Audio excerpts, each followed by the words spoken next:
Limestone Avenue. It's one of Canberra's main thoroughfares. Thousands of people drive along here every day, but few stop to think about this place. One of the oldest and last high-density public housing complexes left in the city.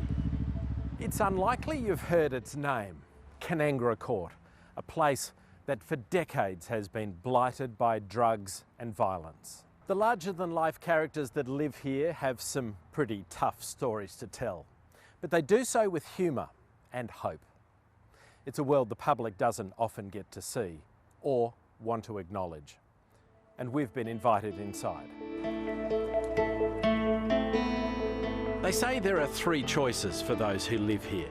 It's Kanangra, the streets, or prison, and many have seen all three. You can bet your bottom dollar that every tenant here has come from hard places. Some of them haven't pulled themselves out yet. You could write a book on the place. Yeah, some of the characters and the get here and that. You right, mate? Yeah, we're coming, mate. Meet Rodney. He's like the unofficial mayor of Kanangra Court, and he's taking us up to his place for a look around. Just come in. That's Pete's bedroom. There one. This is mine. It's a two-beddy apartment built back in the 60s, originally to house public servants. I like the way the flat's designed. The bedrooms are out the back there and that, and the toilet's there. My kitchen. It's Rodney's sanctuary, but there are signs here of the violence that has plagued this complex. People were staying here before us. They had a lock on the door, and people just broke in, kicked the door in, and accessed their room and stole their stuff, you know, because we won't take no shit from no one. There are a lot of different kinds of tenants here, but you'll find that even if they've picked themselves up and, you know, life's going really good for them, we've all got a story, and none of them are easy. What else have I got? Pension card. Today, ACT Housing are doing their best to find Peter her own unit. But after being homeless for years, simple things like establishing her ID are a big stumbling block. Have you started the methadone program? Oh, yeah. When did you start that? We started at the start of the year. Okay, so 8 months. We're 8 months in. Yeah. 8 months in. How you feeling? Chuffed with yourself? Yes. I've had my substance abuses in the past and that, and I understand. So you've got a certain time period before you get to a stage where you cannot move. It's a side of Canberra few of us can really understand. Sleeping rough, addiction, and the violence that comes from drugs. It's usually always ice related. It's usually when people are coming down or desperate to get another hit. Yeah, so, you know, everyone's a target.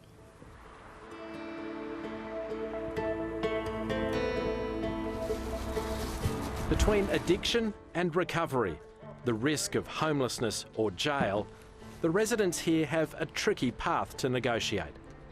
But help is close at hand. We're good. In the car park at Kanangra, you'll find this green shed, run by a mob calling themselves RecLink. And here they hand out everything from cups of coffee to sandwiches, clothes, and even medical aid. You're welcome. Yeah. Get ready. Yeah, I'm going to put them on. We get more pleas and thank yous here than you would if you were a checkout person at Coles and Woolies every day of the week.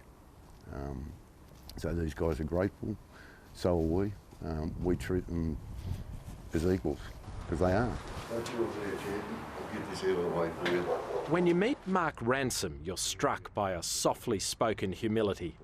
He's here to serve, not to judge. We try and help and support those people who have been affected by the drug dealers and been hooked on the bad stuff. You seem to be a pretty sympathetic bloke, but not when it comes to drug dealers. No, I don't like them. And I've seen the results of... We've got young people on the streets here today that would be living much, much better lives if they hadn't been enticed, especially to using ice. The RecLink program is funded by ACT Justice and Community Safety, and studies have shown that every dollar spent here at the coalface Morning. Morning. How are you? Good, thank you. reduces pressure on jails, police and domestic violence support. Them being there of a morning just with something, a smile, a positive thing, something to say, a cup of coffee and a feed, and I know of at least 4 occasions that has saved someone's life that day. Birthday today, mate. Happy birthday. For some Kanangra residents, RecLink is the closest thing to family that they've got. Give me your back. Yeah. Yeah. These people are very special to us, especially me. I love coming to work every day and being able to have a chat, make sure they've had something to eat, make sure they've got shoes on their feet or clean clothes, or if they want to have a chat about something that's been going on, they're able to come over and sort of speak openly, and that's really important. Happy birthday, dear Rodney. Life's not always easy for Rodney. He's had his brushes with the law and too many nights sleeping rough through Canberra winters. What about the violence? Does it make it a hard place to live sometimes? Yeah, sometimes it does. Yeah, because you get scared, you know what I mean? You don't know what's going to come into your units and that. So you always got to have your doors locked and that. And does that come back to drugs? Yeah, drug related, yeah. Kanangra hasn't always given Rodney security, but it has offered stability. You're in a pretty happy place at the moment? Sit down. Yeah, I'm in a happy place. Yeah. I'll give my life 10 out of 10. You look like such a hopeful, happy person. I am, mate, Craig. I am. I look at the bright side of life. Yeah. Yeah. I bless every day I wake up. And there's more good news for Peter. Hope of a place to call her own. But let's hope that we can just get it done quickly. Yeah.